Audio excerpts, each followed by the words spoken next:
Regresamos a platicar con el maestro Julio Jiménez, que es analista político, y hoy, por supuesto, que no puede ser otro el tema, sino la renuncia de Eduardo Medina Mora como ministro de la Suprema Corte de Justicia, un hecho inédito desde que la Suprema Corte, en teoría, es un poder independiente de nuestro país. Julio, buenas noches.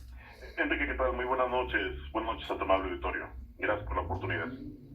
Coméntanos, ¿qué lectura le das a esta renuncia? Sabemos que en el fondo hay unas transferencias que le han hecho al ministro en cuentas en Estados Unidos y Gran Bretaña, que son transferencias multimillonarias y que no coinciden, por supuesto, con el salario, con el ingreso, que también es multimillonario como ministro de la Corte.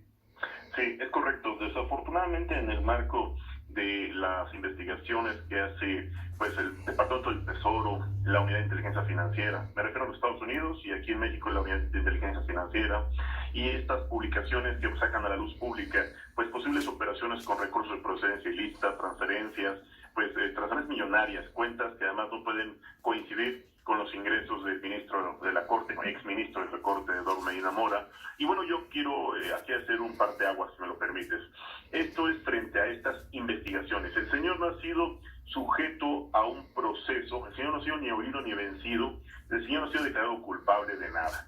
El señor ex ministro de la Corte decidió solicitar su licencia en términos de la Ley Orgánica del Poder Judicial de la Federación, misma que fue presentada ante la Presidencia de la Corte, misma que fue turnada a Presidencia de la República, y en términos del artículo 98, 96 y 95 de nuestra Constitución, obviamente habrá que solicitar, si es que declaran procedente esta solicitud de licencia al Senado de la República, esta declaratoria de vacante, y en su momento solicitarle al Poder Ejecutivo que presente una terna para que éste sea discutida y aprobada en la Cámara Alta del Senado de la República por las 2/3 partes de los presentes en el Senado de la República.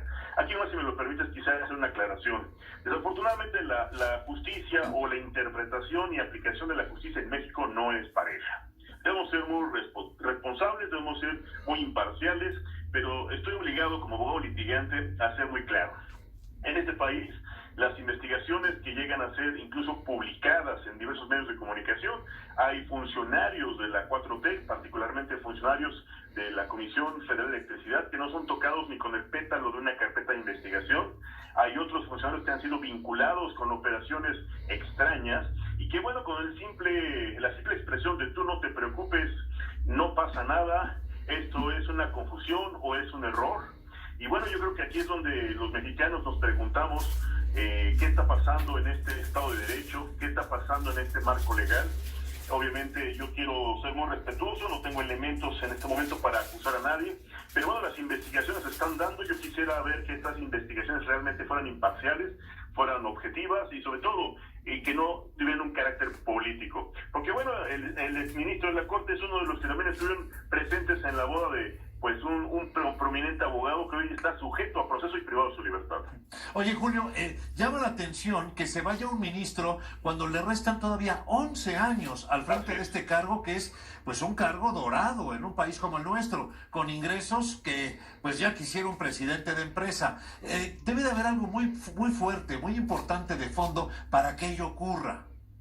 Sí, desafortunadamente yo creo que las causas de fuerza mayor que llevan al exministro a tomar esta importante determinación, que es separarse de este importante cargo, que para cualquier abogado es la meca, es la cima, el mayor éxito como representante o especialista del derecho.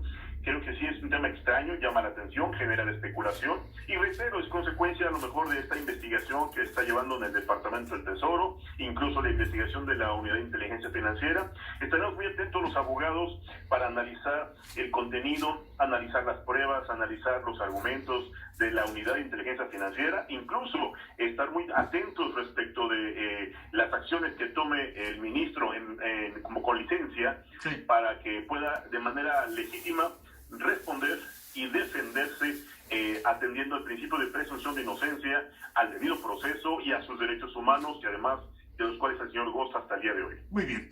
Mi querido Julio, muchísimas gracias y seguimos en contacto como siempre. Gracias por la oportunidad y un fuerte abrazo a todos los amigos del Grupo Fórmula y a tu amable auditorio. Hasta luego. Yo quiero informarle, por supuesto, que de última hora el presidente de la República, a través de su vocero, informa que ya aceptó la renuncia de Eduardo Medina Mora. Y esto supone, yo se lo comento, la pérdida de un importante contrapeso al poder del Ejecutivo, porque ahora está en posibilidades el presidente de poner un ministro a modo, un ministro carnal, y seguramente que en el Congreso, con mayoría de su partido, con mayoría Morena, lo van a aprobar. Reitero, con esta salida se pierde un importante contrapeso en la Suprema Corte de Justicia.